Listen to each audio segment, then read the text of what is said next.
और इनका मन आहत होगा कि हम किन के लिए संघर्ष कर रहे थे, किस समाज के लिए लड़ रहे थे।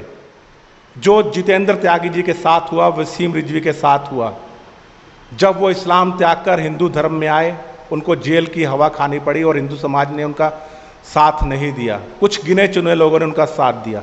रामवीर जी, मैं आपको बीच में रोक के आपसे ये पूछना चाहता हूँ, जिस मज़ार को तोड़ने का आपके ऊपर आरोप है, क्या वो मज़ार इनलीगल बनी हुई थी, अवैध तरीके से बनी हुई थी? आपके साथियों के ऊपर सर पे टांके लगे, पाँव तोड़ दिए गए, उनके फ्रैक्चर हुए, उनके ऊपर कोई केस नहीं हुआ। एक भाई की तो हमारे ना अपने ये प्राइवेट पार्ट है, प्राइवेट पार्ट में भी बहुत बुरी चोट लगी हुई है, उन्होंने जानबूझ के मारी हुई है। और हमारे जितने भी धाराएं लगी सब हमारे ऊपर लगी है, हमें तुरंत वहाँ पे। मैं ये पूछ रहा हूँ, जो दूसरा पक्ष था उनके ऊपर किसी तरह की कोई धाराएं लगाई? नमस्कार दोस्तों, इस वक्त मैं हूँ सोनीपत के बहालगढ़ में, और आज मेरे साथ जो बैठे हुए हैं इनका नाम है रामवीर सिंह जी। ये राष्ट्रीय अखंड भगवा संघ के राष्ट्रीय अध्यक्ष हैं। कोई बात नहीं, उससे कोई फ़र्क नहीं पड़ता कि संगठन का नाम क्या है, दरअसल आपके कामों से फ़र्क पड़ता है। मैं आपको बता दूं, ये हमारे वो हिंदुत्ववादी योद्धा हैं जिनके ऊपर आरोप है कि इन्होंने कई अवैध निर्माणों को, जो अवैध मजार थी, उनको ध्वस्त करने का इनके ऊपर आरोप है। और उन्हीं मज़ारों को ध्वस्त करने के कारण पिछले दिनों ये और इनके 9 साथी कुरुक्षेत्र पुलिस के द्वारा गिरफ्तार कर लिए गए। और उसके बाद जो शुरू हुआ प्रताड़नाओं का दौर, इनके ऊपर बहुत सी गंभीर धाराएं लगाई गई हैं, जिसमें 147, 148, 149, 153, 295 ए, जबकि अभी वो आरोप सिद्ध नहीं हुए हैं। उसमें एक धारा 506 की भी है, 295 ए की है। यानी जितने संगीन धाराएं कुरुक्षेत्र की पुलिस लगा सकती थी उनके ऊपर लगा दी गई हैं। और इनके कई साथियों के साथ वहाँ के स्थानीय लोगों ने, स्थानीय लोग नहीं कहूँगा बल्कि संप्रदाय विशेष के लोग, जिन्हें आप शांति दूत भी कहते हैं, इनके साथ मार पिटाई करी। और इतनी गंभीर तरह से इनको घेर कर वहाँ पर मारा गया कि 2 बच्चे तो इतनी बुरी तरह से घायल हुए हैं, जिनको फ्रैक्चर भी हुए हैं। और उसके बाद आज ये मतलब इतना परेशान है, इनका आज बिल्कुल काम धंधे से, मतलब आपको मालूम है जब आदमी ऐसे केसों में उलझ जाता है तो काम धंधा सब बेकार हो जाता है। और उस केस में इनका लाखों रुपया लग चुका है। और अभी सभी बच्चों की जमानत हो गई है क्या? हाँ जी, हाँ जी, अभी सभी बच्चों की जमानत हो गई है। सबसे पहले तो मैं अपने सनातन समाज को जय हिंद, जय श्री राम। मैं राष्ट्रीय अध्यक्ष रामवीर सिंह, अखंड भगवा भारत संघ। तो अभी जो घटनाएं वहाँ पे हमारे साथ में घटी है, जो बच्चों के साथ में हुआ है, तो दिल दहलाने वाली वो घटना हुई है। तो जब मैं जेल में गया था, तो जेल में रहने के बाद मतलब जब बच्चों को मैं दृश्य देखता था, उनकी जो तड़प थी, जिस टाइम उनको चोट लगी, किसी के सर फटे, किसी के हाथ कटे हैं, किसी के पैरों में सरिया तक का गाड़ दिए थे वहाँ पे लोगों ने। मतलब जो बच्चे वहाँ पर थे जो पकड़े गए, उनके पैरों में सरिये गाड़ दिए गए? हाँ जी, हाँ जी। तो मतलब वो दृश्य जब मैं अपनी आंखों से देखता था, तो मतलब मैं जेल के अंदर रह के 4 दिन 4 रात तो मैं सोया नहीं बिल्कुल भी, ना ही मैंने कुछ खाया पिया, क्योंकि वो बच्चे थे, मतलब हम सब ने जो भी किया था वहाँ पे, जो भी घटनाएं घटी है वो धर्म के राष्ट्र के लिए किया था, जो भी हुआ है वहाँ पे। तो उसमें उन बच्चों की जो पीड़ा थी वो मतलब मुझसे बर्दाश्त नहीं होती थी। और उस पीड़ा को देखते हुए मैं अपने आप को बहुत आहत महसूस करता था। आज भी सभी बच्चे फिर वहाँ से मतलब सजा भी हुई, उनको जेल में रहे साथ में, तो मैं उनका हालचाल पूछने जाता था वहाँ पे। फिर वहाँ पे लेकिन मतलब उनका दुख देख के मुझसे बर्दाश्त नहीं होता था। तो फिर सभी की ज़मानत हुई है, ज़मानत होके भी सब अपना प्राइवेट हॉस्पिटल में इलाज करा रहे हैं। लेकिन उसमें कुल मिला के ये कि हमें समाज ने, ना तो हमें समाज ने सहयोग किया, ना किसी हिंदूवादी संगठनों ने सहयोग किया। और सिर्फ यही बात हुई है कि मतलब यहाँ तक का इल्ज़ाम हमारे ऊपर लगाया गया कि भी आप अपनी पॉपुलैरिटी हासिल करने के लिए काम करते हो।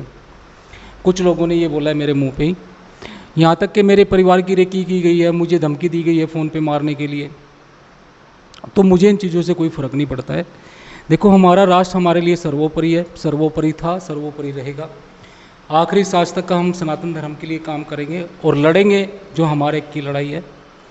तो हमें किसी से कोई मजहब है, किसी से कोई गिला शिकवा भी नहीं है, लेकिन अगर कोई हमारे धर्म के साथ में इंटरफेयर करेगा तो वो चीज़ें भी हम बर्दाश्त नहीं करेंगे। तो अभी डिप्रेशन का मेरा मतलब अभी भी मेरा माइंड ठीक नहीं है, अभी भी बहुत टेंशन में चला हुआ हूँ। मतलब रामवीर जी, मैं आपको बीच में रोक के आपसे ये पूछना चाहता हूँ, जिस मज़ार को तोड़ने का आपके ऊपर आरोप है, क्या वो मज़ार इलीगल बनी हुई थी, अवैध तरीके से बनी हुई थी? नहीं, देखो, अब वहाँ पे जो मज़ार जो बना रखी है वो इलीगल तरीके से बनी हुई है। वहाँ पे 2 मज़ार बनाई थी उन्होंने। एक तो हमने 10/5/2022 को छोटी मज़ार थी वो हटाई थी वहाँ से। तो फिर एक जो बड़ी मज़ार पीछे मोइनुद्दीन चिश्ती की दरगाह है, जो वो भगवान श्री कृष्ण जी का जहाँ पे विराट रूप है उसी के बैक साइड में है। तो फिर हमने उसको वहाँ पे डैमेज किया था, डैमेज करके हमने छोड़ दिया था उसको। तो फिर दोबारा से फिर हमने सभी भाइयों से सलाह की, भाई भगवान श्री कृष्ण जी हमारे धर्म की आस्था है। देखो, भगवान श्री कृष्ण जी ने श्री भागवत गीता का उपदेश जो दिया है वो कुरुक्षेत्र में दिया था, और धर्म युद्ध जो है हमारा वो भी कुरुक्षेत्र में हुआ है। और सत्य की राह और धर्म और राष्ट्र की रक्षा करने का जो प्रेरणा हमें मिलती है तो वो भगवान श्री कृष्ण जी से मिलती है। तो हम अपने जिस्म के ऊपर हुए अत्याचार को भूल सकते हैं, लेकिन जो धर्म के ऊपर अत्याचार होगा उसको हम भूल नहीं सकते, ना बर्दाश्त कर सकते हैं। अच्छा, वहाँ पे कुछ लोग कहते हैं कि भी हमारी आस्था को चोट पहुँचाई है। हमने किसी की आस्था को चोट पहुँचाने का प्रयास नहीं किया है। वहाँ के लोगों ने हमारी आस्था को चोट पहुँचाई है। अब 5000 साल पहले तो ना इस्लाम था, ना कोई दूसरे मजहब थे, तो आज वो हमारे बराबर का हक चाहते हैं। जो 1500 साल पैदा हुए हैं, जिनका कोई अस्तित्व नहीं है, जिसके ये नहीं पता भाई पिता कौन है, उनके जो धर्म के स्थापक थे, जो भाई उनके पिता कौन है, उनके माँ बाप कौन है, वो कहाँ से पैदा हुए, कहाँ से वो आए हैं, हमें किसी से कोई मतलब नहीं है। लेकिन हमारे पास तो हर चीज़ का प्रूफ है, हर चीज़ का सबूत है। भगवान श्री कृष्ण जी आए हैं, भगवान श्री राम जी आए हैं, उनसे पहले भी भगवान विष्णु जी, मतलब बहुत सारे अनेकों हमारे देवी देवता है जिन्होंने सनातन धर्म और उसकी भारत की भूमि में देवभूमि पे जो जन्म लिया है। तो कोई ऐसे तो नहीं है कोई इसको देवभूमि हम बोलते हैं, क्योंकि ये हमारे मतलब हमारा एक मार्गदर्शक है ये राष्ट्र, और ये देवभूमि है। तो इसके लिए हमारे बहुत सारे पूर्वजों ने बलिदान दिए, तो हम उनके बलिदान को व्यर्थ थोड़ा जाने देंगे। जी बिल्कुल रामवीर जी, जैसे आप बता रहे हैं कि जहाँ पर भगवान श्री कृष्ण ने गीता का संदेश दिया, दुनिया को जागृत करा, उसी स्थान पर इन कथित संप्रदाय वालों ने मजार का निर्माण कर दिया। वो आपकी नज़र में इलीगल अवैध मजार है, क्योंकि गीता का संदेश 5000 वर्ष पूर्व दिया गया था और मजार अभी चंद दिनों ही पहले बनाई गई थी। इसलिए आवेश में आकर जो भी आपके द्वारा कार्य हुआ या आपके साथियों के द्वारा हुआ, वो आपको आपकी भावनाओं कहीं ना कहीं आहत कर रहा था। आपने वो कदम उठाया, लेकिन उसके बाद आप पर इतनी संगीन धाराएं लगा दी गई। लेकिन जो दूसरा पक्ष था, जिसने आप और आपके साथियों पर हमला किया, उनके ऊपर कोई केस दायर नहीं हुआ। नहीं, आपके साथियों के ऊपर सर पे टांके लगे, पांव तोड़ दिए गए, उनके फ्रैक्चर हुए, उनके ऊपर कोई केस नहीं हुआ। एक भाई की तो हमारे ना अपने ये प्राइवेट पार्ट है, प्राइवेट पार्ट में भी बहुत बुरी चोट लगी हुई है, उन्होंने जानबूझ के मारी हुई है।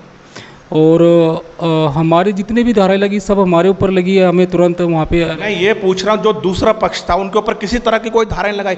उनके ऊपर तो 307 लगनी चाहिए थी, 324, 325, और यहाँ मतलब सब धाराएं उनके ऊपर बनती हैं। जो धाराएं आप पे लगाई गई हैं, आपने किसी पे आक्रमण नहीं करा, बल्कि उन्होंने आपको इतनी बुरी तरह से मारा पीटा और आपको घायल करा। उनके ऊपर कोई धाराएं नहीं बनाई पुलिस ने? नहीं, उनके ऊपर किसी के कोई धारा नहीं है। तो आपने कोई केस नहीं दायर करा उनके लिए? नहीं, उसमें क्या था कि सबसे पहले मुझे अरेस्ट कर लिया गया था, और जितने बच्चे साथ में थे तो मेरे अरेस्ट होने के बाद में कुछ बच्चे इधर उधर भाग गए थे और कुछ को अरेस्ट कर लिया गया था। तो मेरे अंदर जाने के बाद में कोई ऐसा बंदा बाहर नहीं था कि जो मतलब उन पे हम केस कर सके।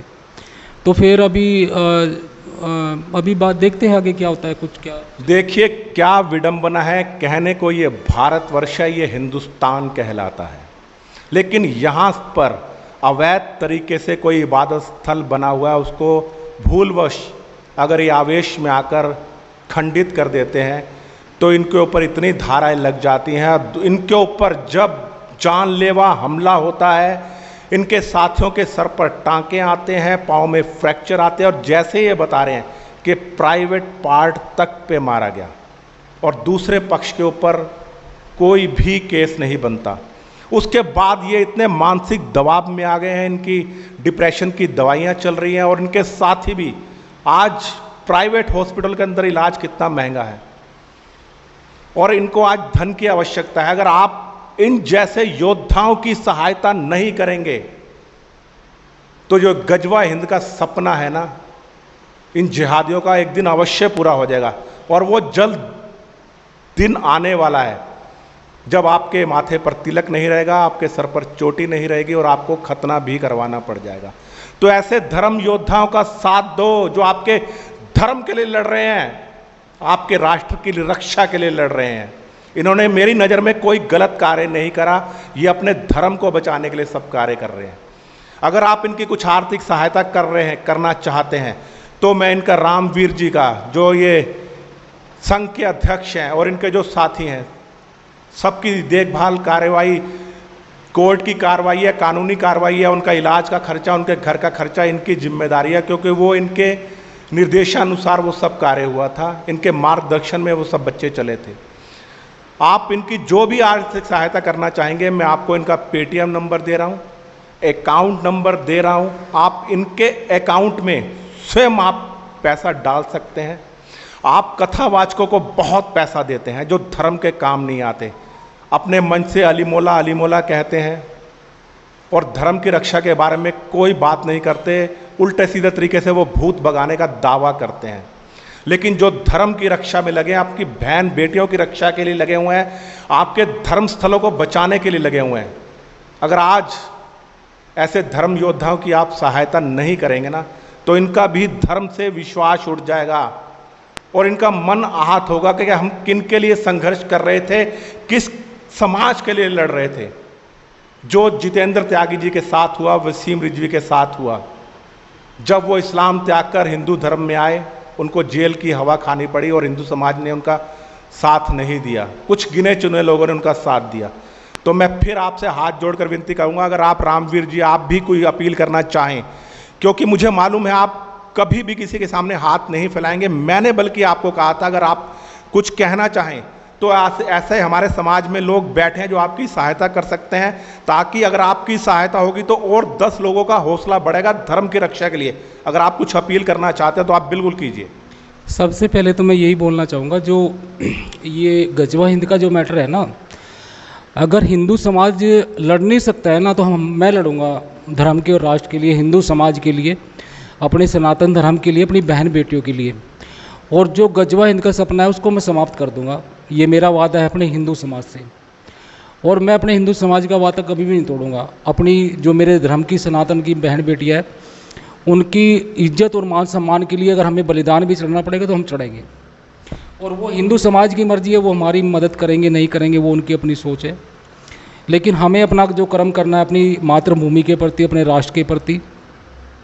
तो अखंड भगवा भारत संघ सदा अपने सनातन धर्म के लिए कार्य करेगा, इसीलिए हमने इसका निर्माण किया है और इसी उद्देश्य से हम आगे बढ़ेंगे।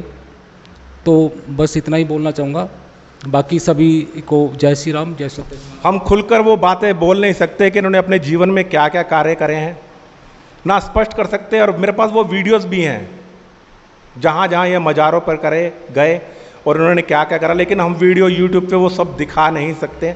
लेकिन इन्होंने जो करा है पिछले दिनों, वो वीडियो बहुत वायरल हुई थी, आप सब ने देखा होगा। मैं सैल्यूट करता हूँ आपके शौर्य को कि आपने एक प्रण लिया है पूरे भारतवर्ष जो अवैध हैं, मैं वैध निर्माणों की बात नहीं कर रहा हूँ, हम किसी पूजा स्थल का, इबादत स्थल का अपमान नहीं करना चाहते, लेकिन जो अवैध अतिक्रमण कर जो अवैध मज़ारें बनाई गई हैं सड़क के किनारे, क्या इनके पीर फकीर मरते हैं? कोई कुत्ता मर जाए, बिल्ली मर जाए, ये वहाँ भी ईंटें लगाकर एक चादर सी हरी चढ़ा देते हैं और उसके बाद ये वो आतंकवादियों का अड्डा बन जाता है, ये आप सबको मालूम है। अगर ऐसे योद्धाओं को आप समर्थन नहीं करेंगे तो इनका दिल टूट जाएगा। और ऐसे हर व्यक्ति के पास मैं सहायता के लिए जाता हूं, आपसे मैं अपनी तरफ से हाथ जोड़कर विनती कर रहा हूं। इनका पेटीएम नंबर वगैरह सब कुछ दूंगा, आप इनको ज़्यादा से ज़्यादा सहायता कीजिए। मैं राजेश भसीन, संवाद नेशन के साथ। जय हिंद, जय भारत, वंदे मातरम।